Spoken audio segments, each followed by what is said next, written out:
Hi y'all, welcome back to GroFit with Tammy. For months now, I have been sharing with you my tips and tricks that have kept me feeling fit and fabulous as I near 50. Now, as I have officially hit that milestone, I'm going to share with you some pivotal moments that have led up to my big 5-0 celebrations.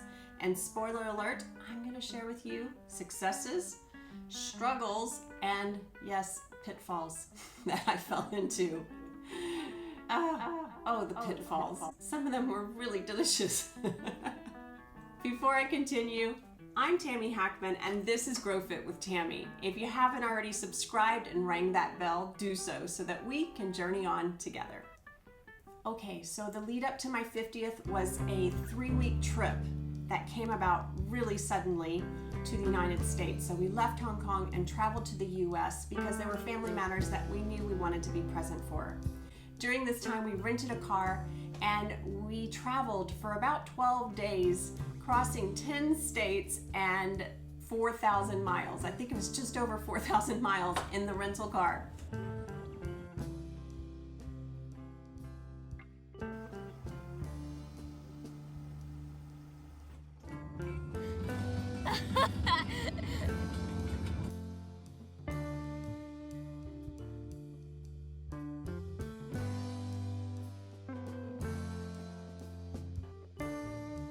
I think that was the last time you saw me. And let me just say in full disclosure, I did take some eating liberties while I was there. My oldest son and I had made a commitment to be accountable to one another, and we started off so well, so strong. We did Tai Chi, yoga, and tried to keep up on our cardio and our stretching and just setting out with a good morning routine before we went off on our day. Now, once we got in the car, that was another story. We seemed to have forgotten about these things, more indulged with where we're going to stay and what we're going to eat next and all of the things that occur on a road trip. And one of those things were the chicken wars. I love fried chicken. If you asked me as a kid my favorite meal, it would have been fried chicken. The spicy, crispy crust chicken breast. Anyhow, we had heard for a while about these chicken sandwich wars, Popeyes being one of the big ones there. We got sucked in, my older son and I, and had to try a few and compare. And while we were at it, why not travel over to Nashville and try the sandwich that started it all at Hattie B's? And we did, and it was good. Like this, a shop of egg orchard wheel.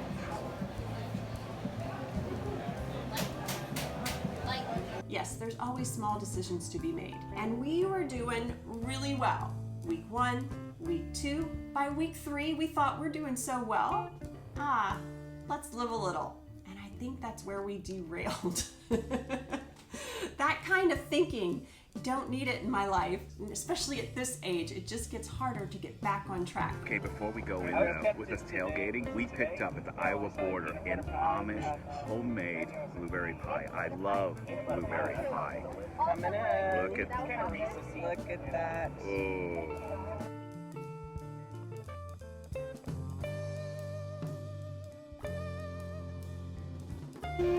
Wow, Ethan. Is it beignet time at Cafe Du Monde? What do you think? Yummy. There we go. They're hot, they're gooey. There we go.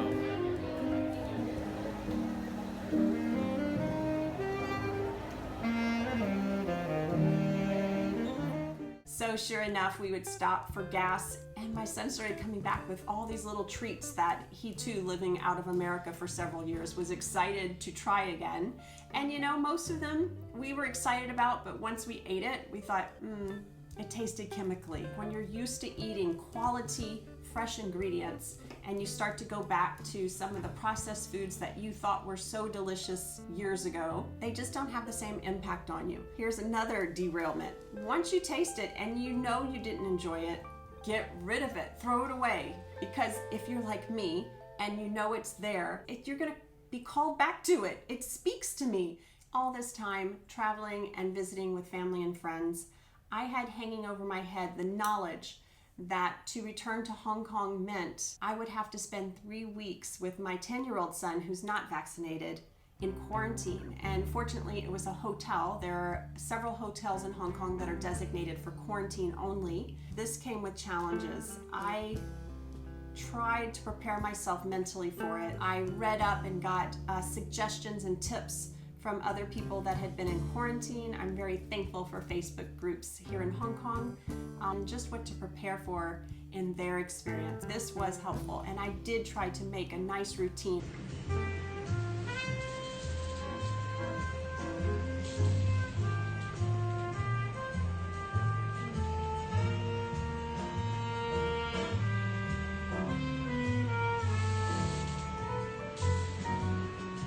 And I had some fail-safe set up. This is day 9, the morning of day 9 of 21 days in quarantine, just trying to look for the bright side of the day. Plant my daughter brought over, I'm having my little table. I put on some sort of morning show to pep things up in here. All these things bring me a little bit of joy. Do the same. Have a stretch. I've scheduled a yoga class for later this morning. Talking to you, setting my sights outside beyond these 4 walls here. I'm very blessed to be doing this time with my 10-year-old. Ethan is a joy, and having someone to look after and not just more focus on myself is also a good thing. So to all of you out there going through a tough time, look for a handful of little things that bring you joy. Keep them close, make a little ritual with them, and allow yourself to experience some release from your struggles, some release from a difficult situation, and enjoy the beauty moment by moment.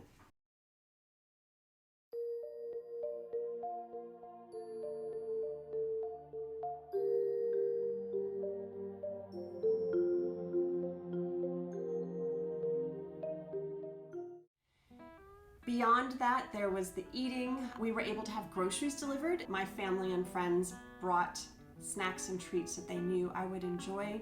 But thank you for these. I love it. All this time, I was feeling isolated and claustrophobic from having a lack of fresh air and direct sunlight. When we got out of that hotel, I had sensory overload, as did my son. We were both quiet on the way home, but also found ourselves muttering and thinking things like all the lights we passed, and just the movement of being in a car again, and the smells and sounds and hearing people talking.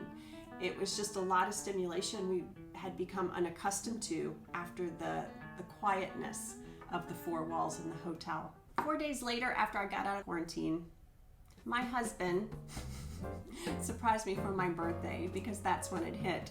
He booked us in a hotel. Risky chance he took there. But it was a luxury hotel and right downtown in Hong Kong, and it was created to dazzle the senses, and that it did, because they had a pool up on the 76th floor, a lovely infinity pool, and that's where we spent our entire 2nd day. But again, being out of my routine, I had to be careful. No, I didn't. It was my birthday. I indulged and had some fun. But 80-20, right? 80% of the time, eat and do things that you know will nourish your body and your soul. 20%, have a little free time and kick back and really enjoy and embrace life at its fullest. And I must mention, my hotel time was followed up a couple days later with another special treat, where some lovely ladies in my life surprised me with high tea at another very nice hotel. I just felt totally spoiled and loved on, and thank you all for the wishes, the gifts, and the love that you sent me.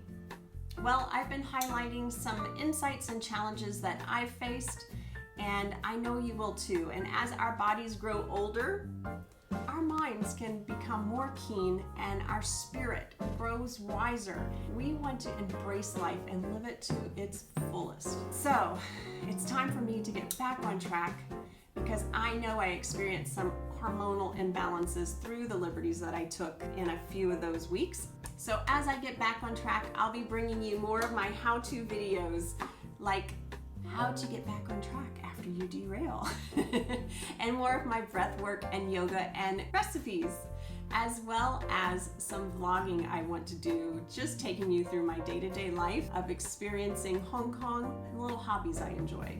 Until next time,